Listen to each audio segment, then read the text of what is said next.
In this sequence, Valeria, Victor Von Doom's former love, confronts him with the bitter truth of their past. She recounts how Victor manipulated her with fake promises of redemption and love, only to use her as a literal sacrifice in a deal with demonic forces to gain greater mystical power. Her skin rots away as demonic runes envelop her, completing her transformation into a creature bound to hell. As she is cast into hell, she watches Victor clad in his armor made from her leathered skin and vows vengeance, setting up her return as a demonic entity, Hell's Angel, out to make Doom pay for his ultimate betrayal. Continuing her recount of surviving hell, Valeria, now in her mantis-like form, unleashes her vengeance. She strikes Dr. Doom with the Anti-Divine, a terrifying scythe-like weapon designed to slay angels, proclaiming she spent her entire afterlife dreaming of this moment. Screaming that Doom ruined both her life and her afterlife, she continues her relentless assault against him. Steve Rogers realizes Doom fully deserves her wrath, but knowing what's at stake, he leaps into action and strikes Valeria to defend Doom, refusing to let her carry out her lethal revenge. Steve Rogers tries to reason with Valeria, acknowledging that Doom deserves her rage, but insists he cannot allow her to destroy anyone's soul when their mission is to save everyone. As Steve keeps Valeria distracted, Dr. Doom sneaks up and snatches the Anti-Divine scythe out of her hands, claiming the weapon for himself. With the weapon retrieved, Steve tells Doom it's over and time to leave, but Doom refuses to back down. A vengeful Valeria warns Victor that while he broke her heart and damned her to hell, he cannot hurt her anymore, leaving only one option remaining. Holding the scythe, Dr. Doom admits that what he did to Valeria was unforgivable. Removing his mask, he confesses that his past hunger for power made him treat their love as a bargaining chip, expressing genuine guilt for damning her to hell. Doom hands the scythe back to Valeria and drops to his knees, telling her he is deeply sorry and will not raise a hand to stop her if she wishes to strike him down. Ignored by Doom's warning, Valeria takes the blade back, raises it high, and screams in rage as she prepares to deliver a lethal blow to the defenseless Doom. Valeria swings the scythe but shatters it against the ground right beside Doom instead of striking him.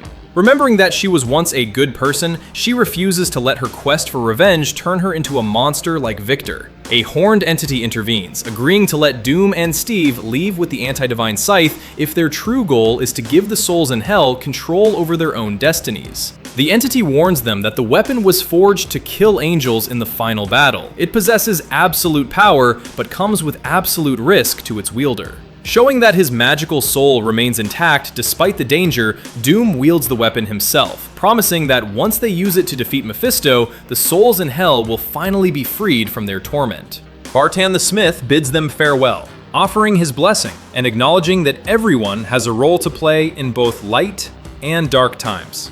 Torvaz tries to admire the Anti-Divine, but Doom's companion warns him that holding it without protection slowly shatters one's soul, and only Doom has the strength to wield it safely.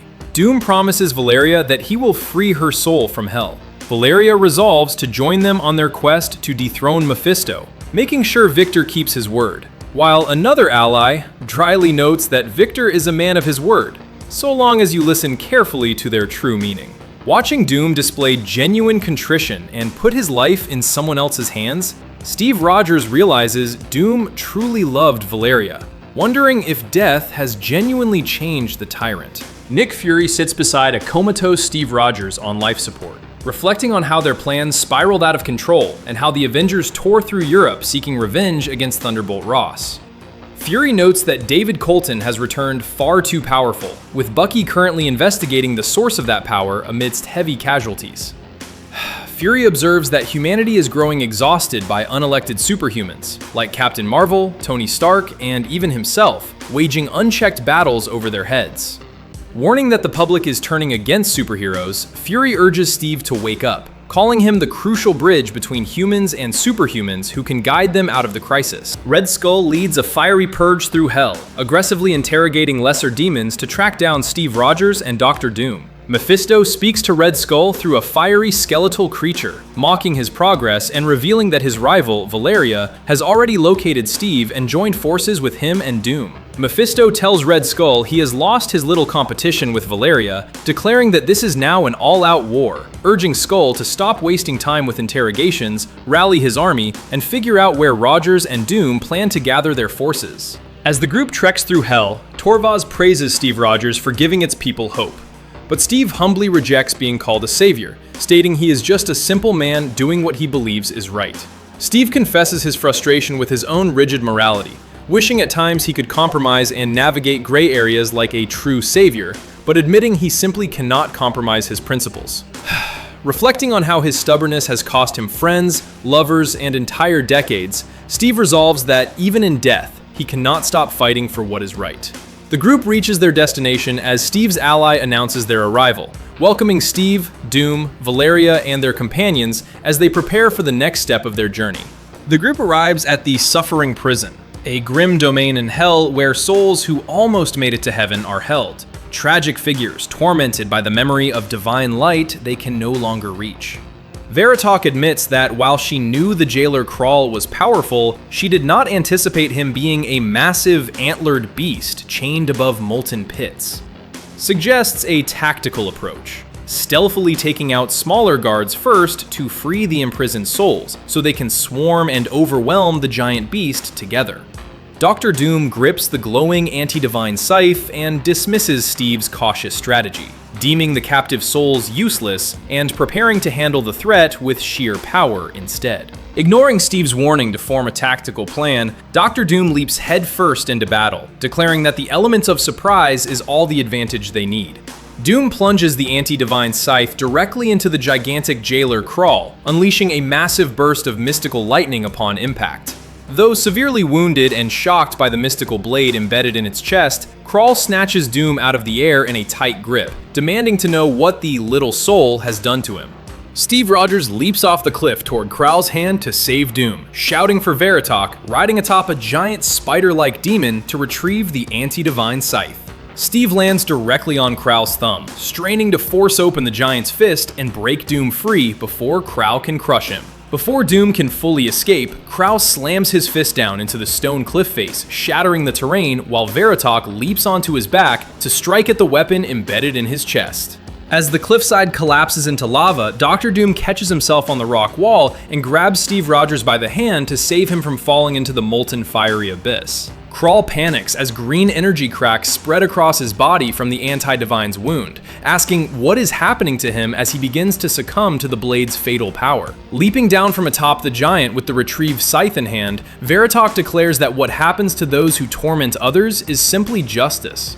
Veritok delivers a swift, decisive slash with the scythe across Kral's neck, cutting off his desperate plea of "no" mid-sentence. Overwhelmed by the scythe's lethal energy, the colossal jailer falls backward and crashes hard into the burning landscape below with a deafening roar. Doom holds the anti-divine, noting that even briefly wielding it chipped away at his soul. Steve Rogers grabs a heavy key, lever, to unlock the massive chains holding the suffering prison, wishing there were another way while acknowledging that freedom always comes with a price. Steve unleashes a blinding surge of golden energy, breaking the mechanisms of the prison. As glowing tendrils of light stream across the dark realm, Steve begins calling out to the fallen souls, urging them to listen to his voice. Steve Rogers addresses the newly liberated souls, declaring that while they are now free, they must fight to maintain that freedom against Mephisto's reign of torment. Steve tells the damned souls that being in hell doesn't mean they can't save themselves, urging them to rise up and help put someone worthy on hell's throne. As Steve calls for unity, Torvos the preacher interrupts, greedily trying to hijack the speech to convince the souls to follow him so he can take Mephisto's place. Steve Rogers interrupts Torvos, telling him he wants power too badly. When Torvos angrily protests being lectured by a fresh soul, Steve shuts him up with a decisive punch to the face. Steve declares that Veritok will lead hell instead. Though she doubts her ability, Steve reassures her that she can rule with compassion until the souls rise up to make hell a democracy, explaining that real change must come from within. Before they can celebrate, Steve, Doom, and Valeria sense an ominous disturbance, realizing something massive is rapidly approaching. A massive legion crests the fiery horizon as Steve Rogers realizes a whole army has arrived, leaving him concerned that the newly freed prisoners haven't trained and may not even fight. Steve and Doom stare in disbelief as the commander of the Horde is revealed to be none other than Red Skull, ready for war. As Doom readies to lead them into battle, Steve tries to stop him from using the anti-divine, warning that the weapon is visibly harming his soul. Doom snaps back at Steve to be silent, stubbornly refusing to admit weakness. As Doom stumbles under the side's corrupting power, Steve Rogers steps in to take the anti-divine from his hands, assuring Victor that he's got this. Red Skull leads his demonic army forward, that Rogers has nothing while he has everything, declaring that he will finally bring about Steve's eternal death. Steve reflects that while wandering hell had left him sad, unsure, and questioning whether helping demons was right, seeing Red Skull clears away all his doubts. As Valeria, Doom, and Veritalk leap into the fray, Steve summons his iconic shield and resolves that he has never been unsure about stopping the Skull. Raising his glowing shield to block an incoming attack from Red Skull, Steve Rogers prepares to clash with his ultimate nemesis once again. Referencing his timeless catchphrase, Steve's internal monologue proudly declares, "I could do this for all eternity," as he locks into combat in Hell.